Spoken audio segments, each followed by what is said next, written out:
మీ కుతంత్రాలు ప్రజలు గమనిస్తున్నారు. Local body Hyderabad local body ఎన్నికల తర్వాత మీ బండారం బయటపడుతుంది, మీ కుట్రలేదో బయటపడుతుంది. అంటే దానిలో ఉంటుంది, దీనిలో ఉంటుంది. ఆ పార్టీ ఈ పార్టీ ఒకటే, మేము ఒకటే కదా వాళ్ళ ఫీలింగ్ అంతే. ఇప్పుడు లోకల్ బాడీ ఎలక్షన్ చూడడానికి ఇప్పుడు కాంగ్రెస్ పార్టీకి ఇద్దరే గెలిచారు, కార్పొరేటర్లు ఇద్దరే. కానీ 20 మంది బీఆర్ఎస్ దాన్ని కలుపుకున్నారు, 20 మంది బీఆర్ఎస్ దాన్ని కలుపుకున్నారు. ఒక ఎంపీ ఉన్నాడు, రాజ్యసభ ఎంపీ ఉన్నాడు, ఒక ఎమ్మెల్సీ ఉన్నాడు, ఎమ్మెల్యే ఉన్నాడు. వాళ్ళకి బీఆర్ఎస్ పార్టీకి 55 మంది కార్పొరేటర్లు ఉన్నారు, బీఆర్ఎస్ పార్టీకి ఎమ్మెల్సీ ఉన్నాడు, ఎమ్మెల్యే ఉన్నారు. అంటే 55 దాకా ఇంక ఓట్లు, అంటే దాదాపు 72 ఓట్లు వాళ్ళకు ఉన్నాయి బీఆర్ఎస్ పార్టీకి. అయినా పోటీ అంటున్నది.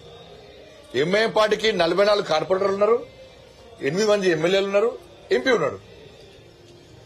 భారతీయ జనతా పార్టీకి 40 నుంచి దాదాపు 44 వచ్చింది, 40-38 వచ్చింది.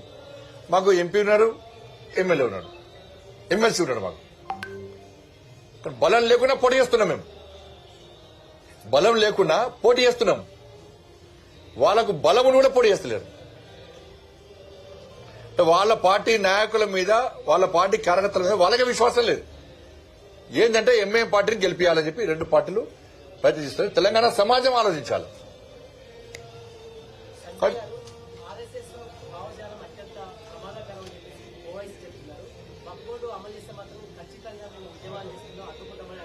నువ్వు అడ్డుకుంటే ఏమవుతుంది?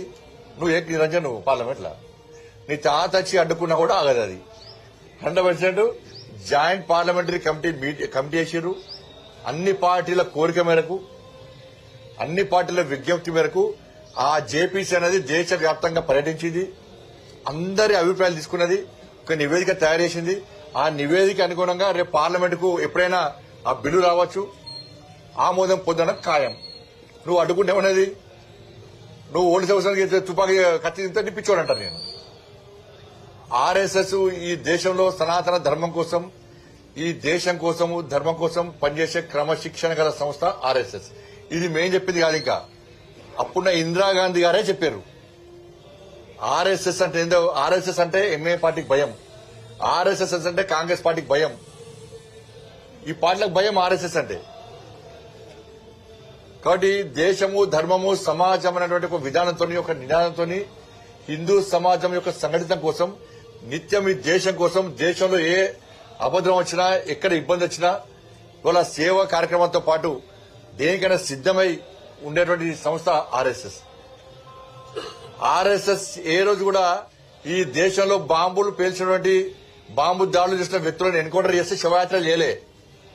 ఆర్ఎస్ఎస్ ఏ రోజు కూడా ఉగ్రవాదులను, టెర్రరిస్టులు ఎన్కౌంటర్ చేస్తే శవయాత్రలు చేయలే, ఎక్కడ సంతాప సభలు పెట్టలే, వాళ్ళ బేల కోసం ప్రయత్నం చేయలే. దేశంలో ఉగ్రవాది పట్టుబడితే ఆయన షెల్టర్ ప్లేస్ ఎక్కడ అంటే నాగపూర్లో ఆర్ఎస్ఎస్ కార్యాలయం కాదు, ఓవైసీ హాస్పిటల్. అసదుద్దీన్ ఓవైసీ హాస్పిటల్లో దేశంలో ప్రమాదకరమైన ఉగ్రవాది సమస్య మెయిన్ లీడర్ దొరికిండు నీ హాస్పిటల్లో. ఆర్ఎస్ఎస్ ఆఫీసులో ఉగ్రవాదులు దొరకరు, తీవ్రవాదులు దొరకరు.